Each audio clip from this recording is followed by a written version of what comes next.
अस्मद्गुरुसमारम्भां यतिशेखरमध्यमां लक्ष्मीवल्लभपर्यन्तां वन्दे गुरुपरम्पराम् ஆழ்வார்கள் வாழி அருளிச் செயல் வாழி தாழ்வாதுமில் குறவர்தாம் வாழி ஏழ்வாறுமைய அவர்களுரைத்தவைகள்தாம் வாழி செய்யமறை தன்னுடனே சேர்ந்து அகலகில்லே நிறையுமென் அலர்மேல் மங்கை உரை மார்பா நிகரில் புகழாய் உலகம் உன்னுடையாய் என்னையாழ்வானே நிகரிலமரர் முனிக்கணங்கள் விரும்பும் திருவேங்கடத்தானே புகழொன்னில்லாவடியேன் உன்னடிக்கீழமர்ந்து புகுந்தேனே அகில புவன ஜன்மஸ்தேம பங்காதிலீலே வினத விவித பூத விராத ரக்ஷைகதீக்ஷே ஸ்ருதிசிரசி விதீப்தே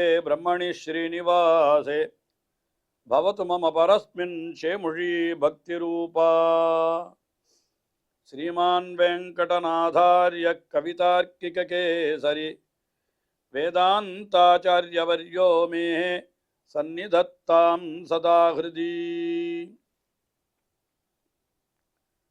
வேதாந்த தேசிகன் ஸ்ரீரங்கநாதனுடைய பாதுகைகளை குறித்து ஓரிரவிலே 1000 ஸ்லோகங்களை கொண்ட பாதுகா சகஸ்திரம் என்கிற அற்புதமான ஸ்தோத்திரத்தை அருளி செய்திருக்கிறார்.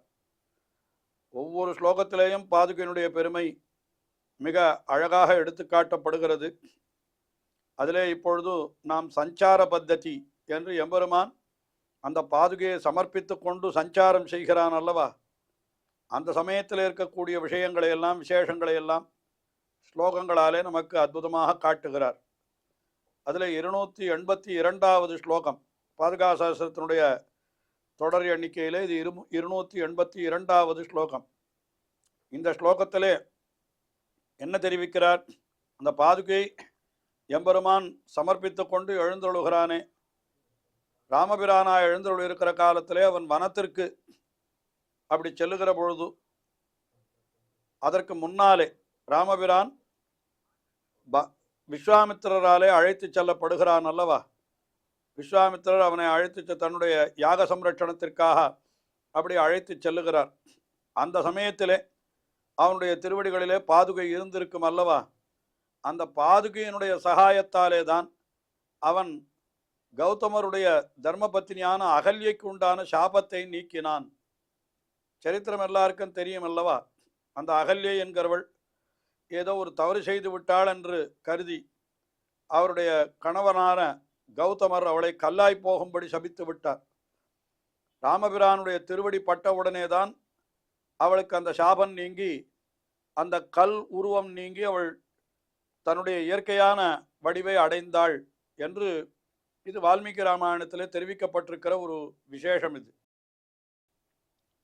அதை சொல்லுகிற பொழுது இங்கே வேதாந்த தேசிகன் எப்படி அருளி செய்கிறார் என்னால், அந்த ராமபிரானுடைய திருவடிகளிலே பாதுகையினுடைய சகாயம் இருந்தபடியினாலே தான் அந்த அகல்யக்கு சாப விமோசனம் கிடைத்தது என்பதாக இந்த ஸ்லோகத்திலே அருளி செய்கிறார்.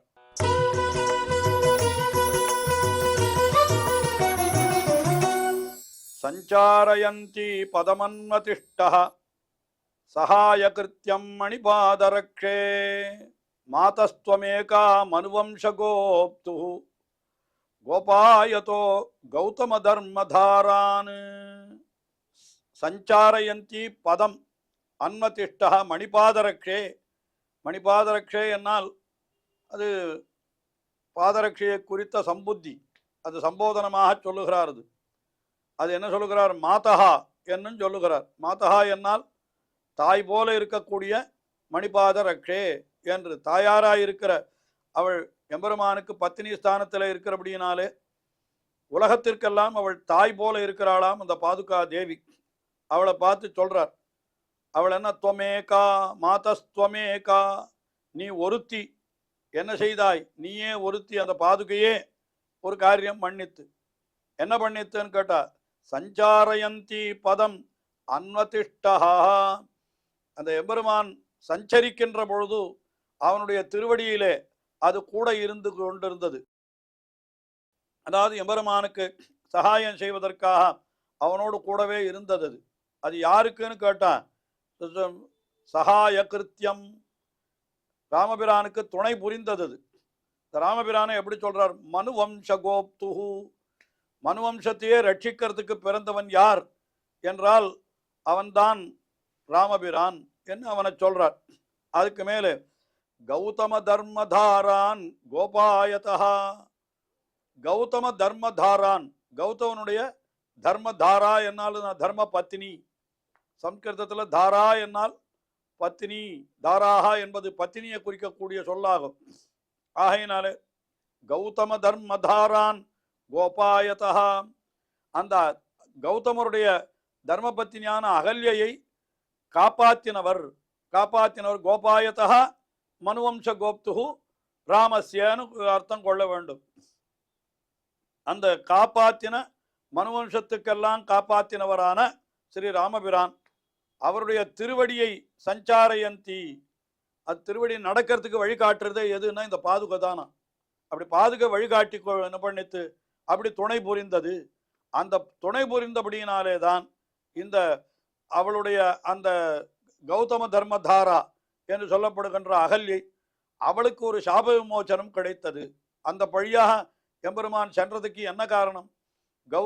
அதாவது கௌதம தர்மபத்தினியான அகல்யை எந்த இடத்திலே கல் உருவிலே இருந்தாலோ அந்த வழியாக ராமபிரான் செல்வதற்கு என்ன காரணம் என்னால் இந்த பாதுகை தான் அவனுக்கு அந்த பக்கம் போகும்படியாக வழிகாட்டித்து. அதனால அந்த பாதுகை இருந்தபடியினாலே தான் அந்த இவளையும் சாபம் அகல்யக்கும் சாபம் தீர்த்தான் எம்பெருமான் என்பதாக இந்த ஸ்லோகத்திலே அருளி செய்கிறார். இது அப்படியே நாம் ஆழ்வார்கள் ஆச்சாரியர்கள் விஷயத்திலே கொண்டோமானால் என்னன்னா நம்முடைய அனுபவித்தே தீர வேண்டும் என்ற போய பழை பூதருவான் நின்ற பழை இதையெல்லாம் எம்பெருமான் தான் தீர்த்தருளுகிறான். ஆனால் அவன் தீர்த்தருளுவதற்கு இந்த ஆச்சாரியர்கள் தான் வழிகாட்டுகிறார்கள், ஆழ்வார்கள் தான் வழிகாட்டுகிறார்கள். ஆழ்வார்கள் ஆச்சாரியர்கள் எல்லாம் பாதுகையினுடைய ஸ்தானத்திலே எம்பெருமானுக்கு பாதுகை வழிகாட்டினபடினாலே அந்த அகல்யனுடைய சாபத்தை தீர்த்தான் என்பது போல நமக்கு ஆச்சாரியர்கள் வழிகாட்டுகிறபடினாலே நம்முடைய பாப்பங்களையும் எம்பெருமான் பொறுத்து கொள்ளுகிறான் என்று இப்படியாக அர்த்தம் இங்கே நாம் கொள்ளலாம். அடுத்தபடியாக 283வது ஸ்லோகம். இந்த 283வது ஸ்லோகத்திலே என்ன தெரிவிக்கிறார் என்னால், எம்பெருமான் என்ன பண்ணுகிறான்? அசுரர்களை எல்லாம் அழிப்பதற்காக என்ன பண்ணுகிறான்? கருடாருடனாக செல்லுகிறான். கருட வாகனத்திலே ஏறி அந்த அசுரர்களை எல்லாம் போய் அழித்து விட்டு வருகிறான். இதெல்லாம் புராணங்களில் தெரிவிக்கப்பட்டிருக்கிற விஷயம் இது. அப்போ இவன் கருடன் மேலே ஏறுகிற பொழுது அந்த பாதுகையை விட்டுட்டு கருடன் மேலே ஏறுகிறான் போலே. அதற்கு பிறகு கருடனிலிருந்து இறங்கின உடனே மறுபடியும் என்ன பண்றான்னா இந்த பாதுகையை சமர்ப்பித்து கொண்டு அவன் வருகிறான். இப்போ இதுலேருந்து என்ன தெரிகிறது என்னால், இந்த தேவதைகளுடைய துன்பத்தை போக்குவதற்காக அசுரர்களை கொள்வதற்கு அவன் பெரிய திருவடி மேலே கருடன் மேலே ஏறின உடனே அசுரர்களெல்லாம் பயந்து நடுங்கி ஓடிவிட்டார்கள். உடனே என்ன பண்ணுகிறான்? அந்த கருடாழ்வான் மீதிலிருந்து இறங்கி பாதுகையை சாத்தி கொண்டு அந்த புறத்திலே செல்லுகிறான். அப்பொழுது அவனுக்கு இந்த கருடன் மேலே சஞ்சரித்த பொழுது ஏற்பட்ட சிரமம் எல்லாம் இந்த பாதுகையை சமர்ப்பித்துக் கொண்ட உடனே தீர்ந்து விடுகிறது என்று இப்படியாக ஒரு அர்த்தத்தை இந்த 283வது ஸ்லோகத்திலே காட்டுகிறார்.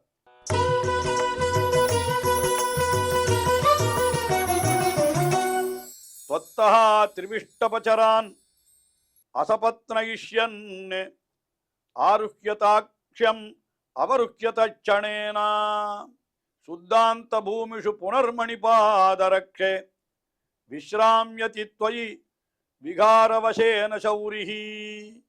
त्वत्तः त्रिविष्ट, அதாவது திரிவிஷ்டபச்சரான் என்னால் திரிவிஷ்டபச்சரான் என்னால் திரிவிஷ்டபச்சரான், சொர்க்கத்திலே திரிவிஷ்டபம் என்கிறது சொர்க்கத்தை தெரிவிக்கக்கூடிய சொல்லது. அதிலே சரிக்கிறவர்கள், அதிலே நடமாடுகிறவர்கள் தேவதைகள். அந்த திரிவிஷ்டபச்சரான் அசபத்னயிஷ்யன்னு அவர்களுக்கு சத்ருவில்லாமல் செய்ய வேண்டும். அதாவது அவர்களுக்கு விரோதிகள் நிறைய பேர் இருக்கிறார்கள். அந்த விரோதிகளை எல்லாம் இவன் அழிக்கிறானாம். அவர்களுக்கு விரோதிகள் இல்லாமல் செய்ய வேண்டும் என்பதற்காக त्वत्तः आरुह्यतार्क्ष्यम्, உன்னிடத்திலிருந்து அவர் என்ன பண்ணுகிறார்? தார்க்கியம் ஆருஹ்யா, கருடாழ்வான் மேலே ஏறி அமருகிறார். அதாவது பாதுகையை விட்டுட்டு கருடன் மேலே ஏறுவது போல இங்கே ஸ்லோகத்தை அருளி செய்கிறார். ஆனால் தக்ஷணேன அவருஹ்யச்சா, அந்த கணத்திலேயே கீழே இறங்கியும் விடுகிறான் கருடன் இடத்திலிருந்து. அதாவது கருடன் மேலே ஏறின அடுத்த கணமே அசுரர்கள் ஓடிவிட்டார்கள் என்றோ அல்லது அவர்கள் வதம் செய்யப்பட்டு விட்டார்கள் என்றோ கொள்ளலாம். உடனே தக்ஷணேனா, அந்த கணத்திலேயே அவருஹ்யா, கருடன் மீது இருந்து கீழே இறங்கி விட்டான்.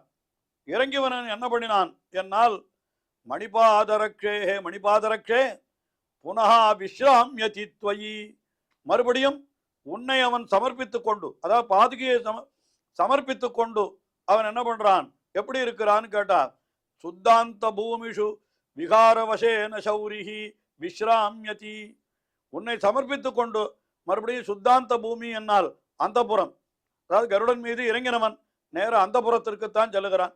அந்தப்புறத்துக்கு செல்லுகிற பொழுது உன்னை சமர்ப்பித்துக் கொண்டபடியினாலே அவன் இந்த கருடன் மேலே ஆரோகணித்து அந்த அசுரர்களை எல்லாம் அழிப்பதற்கு யுத்தம் செய்து இதெல்லாம் பண்ணினானே, இந்த களைப்பெல்லாம் நீங்கி விடுகிறது என்று இப்படியாக இந்த ஸ்லோகத்திலே மிக அற்புதமாக அருளி செய்தார். அதற்கு அடுத்தபடியாக 284வது ஸ்லோகம்.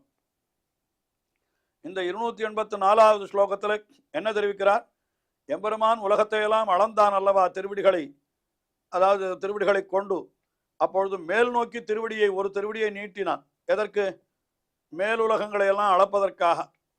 அப்பொழுது அந்த திருவிடியை சூரியன் சுட்டெரித்திருக்க வேண்டுமே, ஏன்னா அவ்வளவு கிட்டக்க போயிடுத்தேன்னா இல்லையா. இந்த பாதுகை என்ன பண்ணித்து, அதுக்கு கவசம் போல இருந்து அந்த திருவடிக்கு அந்த சூரியனுடைய உஷ்ணம் வராமல் தடுத்து விட்டது என்பது போல இந்த ஸ்லோகத்திலே அருளி செய்கிறார்.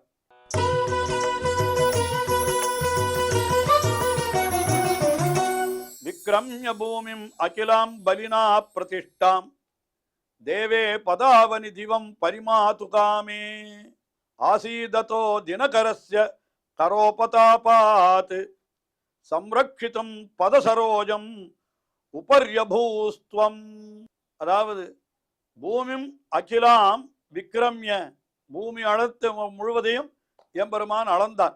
எந்த பூமி, பலினா பிரதிஷ்டாம், பலியினாலே, மகாபலியினாலே அது கொடுக்கப்பட்ட பூமி, அது அவன் அபகரித்து கொண்டது தான் கொடுத்தான். பலினா பிரதிஷ்டாம் என்னால் பலினா மகாபலியாலே கொடுக்கப்பட்டது, தானமாக கொடுக்கப்பட்ட அகிலாம் பூமிம் விக்ரம்ய, அப்படி அளப்பதற்காக என்ன பண்ணினான், தேவே திவம் பரிமாது காமே, இந்த உலகத்தை ஒரு திருவடியாலே அளந்து விட்டான். கழல் தலம் ஒன்றே நிலமுழுதாயித்து, ஒரு கழல் போய் நிழல் தர எல்லா விசும்பும் நிறைந்தது என்று நம்மாழ்வார் அருளி செய்கிறார் திருவருத்தத்திலே.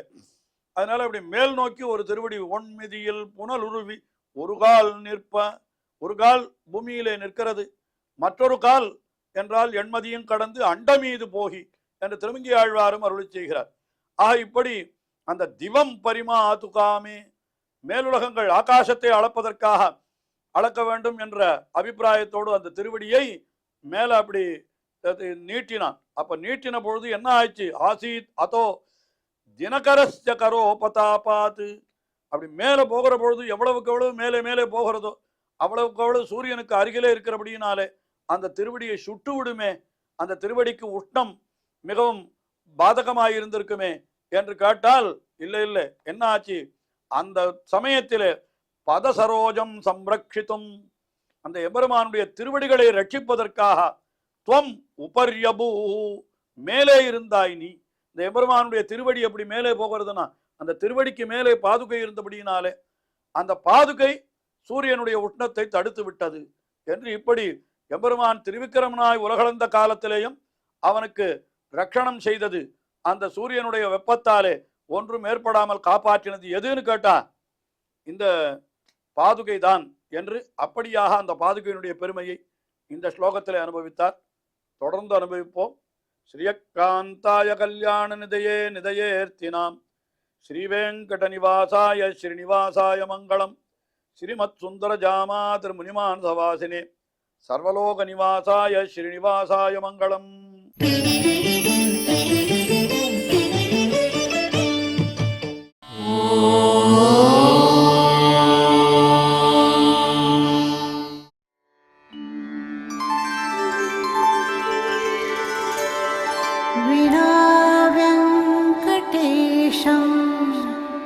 ननाथो ननाथः सदा वेङ्कटेशं स्मरामि स्मरामि। हरे वेङ्कटेश प्रसीद प्रसीद। प्रियं वेङ्कटेश प्रयच्छ प्रयच्छ।